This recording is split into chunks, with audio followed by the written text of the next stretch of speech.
ബലാത്സംഗ കേസിൽ മുൻകൂർ ജാമ്യാപേക്ഷ തള്ളിയതിന് പിന്നാലെ രാഹുൽ മാങ്കൂട്ടത്തിലിനെ കോൺഗ്രസിൽ നിന്ന് പുറത്താക്കി.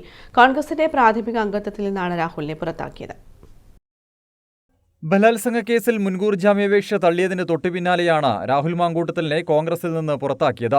നിയമസഭാംഗമായി സത്യപ്രതിജ്ഞ ചെയ്തതിന്റെ 1-ാം വാർഷിക ദിനത്തിലാണ് രാഹുൽ മാങ്കൂട്ടത്തിലിനെ പാർട്ടി പുറത്താക്കിയത് എന്നതും ശ്രദ്ധേയമാണ്. 2024 ഡിസംബർ 4-നാണ് പാലക്കാട് നിന്നുള്ള നിയമസഭാംഗമായി രാഹുൽ സത്യപ്രതിജ്ഞ ചെയ്തത്. ഇന്ന് തിരുവനന്തപുരം ജില്ലാ കോടതിയിൽ ജാമ്യാപേക്ഷ തള്ളിയതോടെ കോൺഗ്രസിൽ നിന്ന് രാഹുലിനെ പുറത്താക്കുകയായിരുന്നു.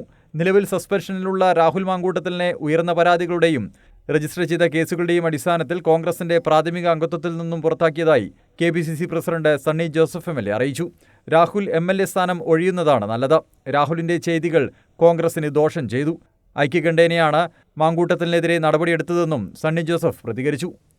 രാഹുൽ മാക്കൂട്ടത്തിലിനെ കോൺഗ്രസ് പാർട്ടിയിൽ നിന്ന് പുറത്താക്കിയ വിവരം ഞാൻ തിരുവനന്തപുരത്ത് മാധ്യമങ്ങൾക്ക് നൽകിയിട്ടുണ്ട്.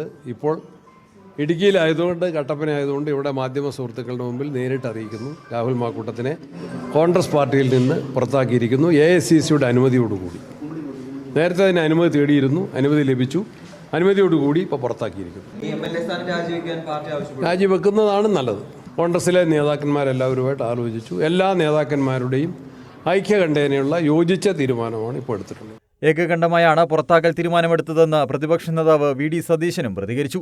ആദ്യം പരാതി വരുന്നതിന് മുമ്പ് തന്നെ ഈ വിവരം അറിഞ്ഞപ്പോൾ ഞങ്ങളത് പരിശോധിച്ചു. ഞങ്ങളെല്ലാവരും ചേർന്ന് ഏകകണ്ഠമായൊരു തീരുമാനമെടുത്തു, സസ്പെൻഡ് ചെയ്യാൻ.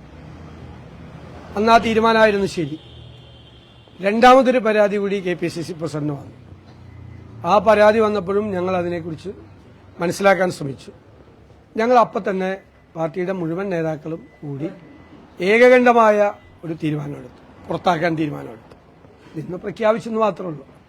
അത് ഇന്നലെ തന്നെ ആ തീരുമാനം എടുത്തിട്ടുണ്ടായിരുന്നു. News desk Kannur vision.